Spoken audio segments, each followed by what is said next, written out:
संभवतः इसका कारण उसका नर्वस हो जाना था। 2 अन्य ब्रिटिश अधिकारियों की भी मृत्यु हो गई, 2 घायल हो गए। इसके साथ ही नसीराबाद क्रांतिकारियों के हाथों से चला गया। दूसरे दिन क्रांतिकारियों ने नसीराबाद छावनी को नष्ट कर दिया और दिल्ली की ओर प्रस्थान किया। लेफ्टिनेंट माल्टर व लेफ्टिनेंट हिथकोट के नेतृत्व लगभग 1000 मेवाड़ के सैनिकों ने क्रांतिकारियों का पीछा किया, परंतु उन्हें सफलता नहीं मिली। संभवतः इसका कारण यह था कि मेवाड़ और मारवाड़ के जागीरदारों ने नसीराबाद के विप्लवकारियों को अपने प्रदेश में से आसानी से गुजर जाने दिया। यह तथ्य इस बात की ओर संकेत करता है मेवाड़ और मारवाड़ की सहानुभूति क्रांतिकारियों के साथ थी। 12 जून 1857 को डीसा से यूरोपीय सेनाओं की प्रथम टुकड़ी नसीराबाद पहुंची और 10 जुलाई 1857 को एजेंट गवर्नर जनरल के साथ इस टुकड़ी को नीमच भेज दिया गया। इस घटना से नसीराबाद स्थित सैनिकों में पुनः असंतोष का जन्म दिया और 12वीं बम्बई नेटिव इन्फेंट्री के सैनिक अत्यधिक उत्तेजित हो उठे, परंतु उन्हें शीघ्र ही निशस्त्र कर दिया गया। 10 अगस्त 1857 को बम्बई कैवेलरी के सैनिकों ने अपने कमांडर के आदेश को मानने से इनकार कर दिया और अपने अन्य ब्रिटिश साथियों को भी इसका अनुसरण करने को कहा, किंतु ब्रिटिश सरकार ने कठोर कदम उठाए। एक सैनिक को तत्काल गोली मार दी गई, 5 और सैनिकों को फांसी पर लटका दिया गया, 6 सभी भारतीय सैनिकों को निशस्त्र कर दिया गया।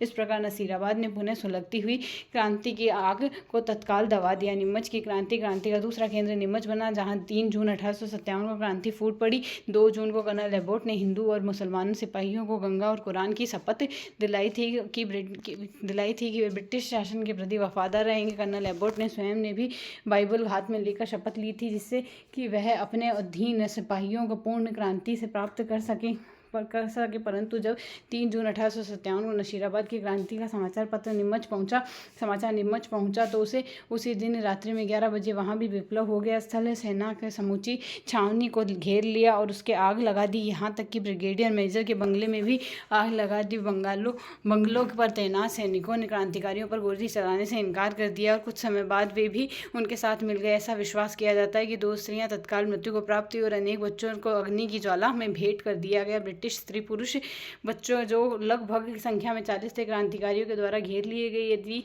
उदयपुर मेवाड़ के सैनिक उचित समय पर सहायता के लिए नहीं पहुंचे होते तो संभवतः उनका जीवन भी समाप्त हो जाता। 5 जून को क्रांतिकारियों ने आगरा होते हुए दिल्ली के लिए प्रस्थान किया। उन्होंने आगरा जेल में बंद सभी कैदियों को मुक्त करा दिया और सरकारी खजाने में से 1,26,900 रुपये लूट कर सही हाथ ले गए, परंतु आगरा का बाजार सुरक्षित रहा। नीमच के क्रांतिकारी देवली भी पहुंचे, उन्होंने छावनी में आग लगा दी। ऐसा विश्वास किया जाता है कि देवली छावनी में कोई ब्रिटिश सैनिक हताहत नहीं हुआ था, क्योंकि छावनी में पहले ही खाली की जा चुकी थी और वहां से ब्रिटिश अधिकारियों को मेवाड़ स्थित जहाजपुर कस्बे में बस दिया गया था। क्रांतिकारियों ने कोटा रेजिमेंट में 60 व्यक्तियों को देवली छावनी से अपने साथ चलने के लिए बाध्य किया, परंतु रास्ते में ये सैनिक भाग निकलने में सफल हो गए और कुछ दिनों पश्चात देवली पहुंच गए। आसपास के अन्य स्थानों की स्थिति में भी विस्फोट होती रही थी। मालवा, महू, सलुम्बर इत्यादि स्थानों पर भी क्रांतिकारियों के आक्रमण बढ़ते जा रहे थे। उदयपुर स्थित खेरवाड़ा और सलुम्बर की स्थिति अधिक नाजुक बन चुकी थी कि कैप्टन शॉर्ट्स के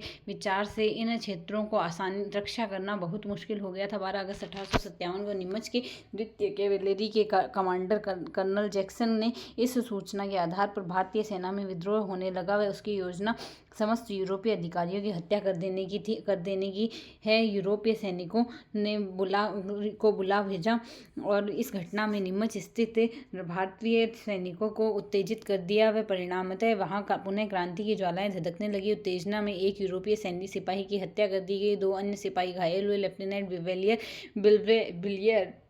ब्लियर किसी यूरोपीय की बंदूक से ही घायल हो गए। सैनिकों ने कर्नल जैक्सन के आदेश का पालन करने से इनकार कर दिया, यहाँ तक कि यूरोपीय अधिकारियों के मध्य आदेश दिए जाने से संबंधित वाद विवाद उठ गए थे। अतः यह निश्चय किया गया कि नीमच के क्रांतिकारियों को दबाने के लिए अधिक सैनिक बुलाए जाए, परंतु इसी बीच उदयपुर की सहायता से क्रांति को दबा दिया गया। हुआ मारवाड़ ठिकाना व ठाकुर कुशाल सिंह का नेतृत्व। अगस्त 1857 को क्रांति की ज्वालाएं समस्त राज्य में फैलने लगी। 21 अगस्त को एरनपुरा जोधपुर सेनाओं ने विद्रोह कर लिया। उन्होंने अपने अधिकारियों के आदेश का पालन करने से इनकार कर दिया। परिणामतः लेफ्टिनेंट कार्मोली को क्रांतिकारियों के साथ चलने के लिए बाध्य होना पड़ा। यद्यपि 3 दिन पश्चात क्रांतिकारियों ने उन्हें रिहा कर दिया। भील सैनिकों ने क्रांतिकारियों का साथ दिया और ब्रिटिश शासन के साथ सहयोग करने से इनकार कर दिया। क्रांतिकारियों ने अपने ब्रिटिश नागरिक एवं परिवारों को हिरासत में ले लिया। यद्यपि कुछ समय पश्चात उन्हें भी रिहा कर दिया गया। तत्पश्चात आहुआ के ठाकुर कुशाल सिंह ने भी क्रांतिकारियों को सहयोग देना देना आरंभ किया।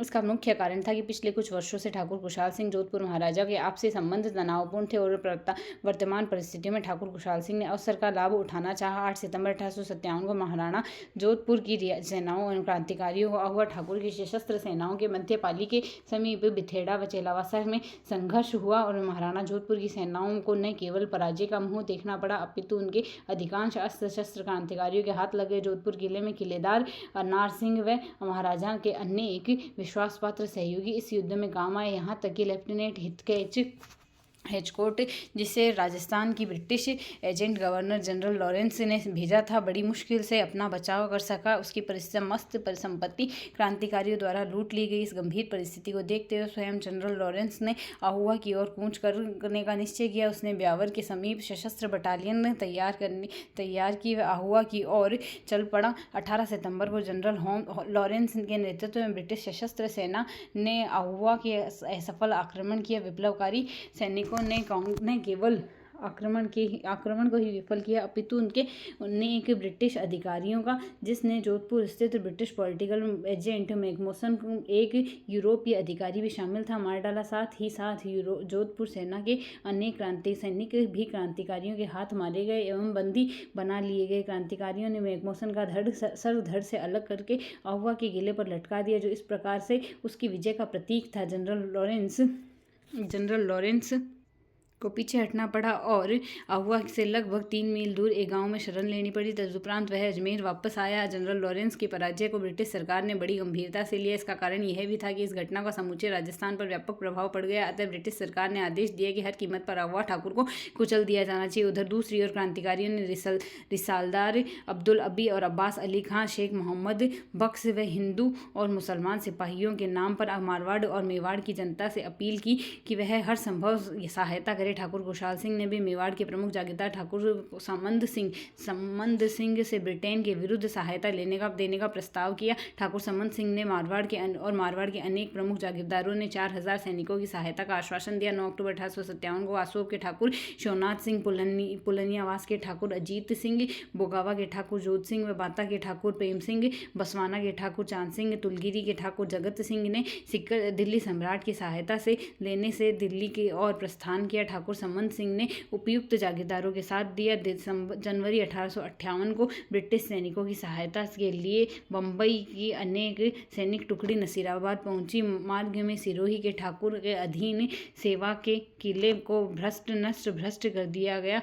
वह 19 जनवरी 1858 को टुकड़ी अहुआ पहुंची। इस सेना की सहायता करने के लिए जोधपुर के कार्यकारी British political regiment agent major Morrison भी अहुआ पहुंचे। उधर दूसरी ओर कर्नल होम्स के नेतृत्व में बम्बई नेटिव इन्फेंट्री भी अहुआ पहुंची। तत्पश्चात 19 जनवरी को कर्नल होम्स के नेतृत्व में अहुआ किले को घेर लिया गया, परंतु 23 जनवरी 1858 को अंधकार और वर्षा व तूफान का फायदा उठाते हुए अहुआ क्रांतिकारी बचने के लिए ब्रिटिश द्वारा क्रांतिकारियों का पीछा किया गया, जिन्होंने 18 क्रांतिकारियों को मौत के घाट उतार दिया, 60 को हिरासत में ले लिया। दूसरी ओर अहुआ गांव के 124 व्यक्तियों को बंदी बनाए, जिन्हें तत्काल गोलियों का निशाना बना दिया गया। साथ ही साथ अहुआ ठाकुर के निवास स्थान को भी मिट्टी में मिला दिया गया। इस प्रकार 24 जनवरी 1858 को अहुआ पर ब्रिटिश सैनिकों का कब्जा हो गया। ऐसा विश्वास किया जाता है कि सैनिक कार्रवाई के दौरान अनेक निहत्थे नागरिकों की भी हत्या की गई, जिसके शव गलियों में पड़े दिखाई देते थे। ब्रिटिश सेना को भी काफ़ी क्षति पहुंची। उसके कम से कम 10 सैनिक घायल हुए। ब्रिटिश सैनिकों ने अहुआ में भयंकर अत्याचार किया। भौरता, भीमलिया और लांबिया गांवों के तहस नहस कर दिया और इस प्रकार जनता में आतंक फैलाकर ब्रिटिश सैनिक नसीराबाद की ओर बढ़े।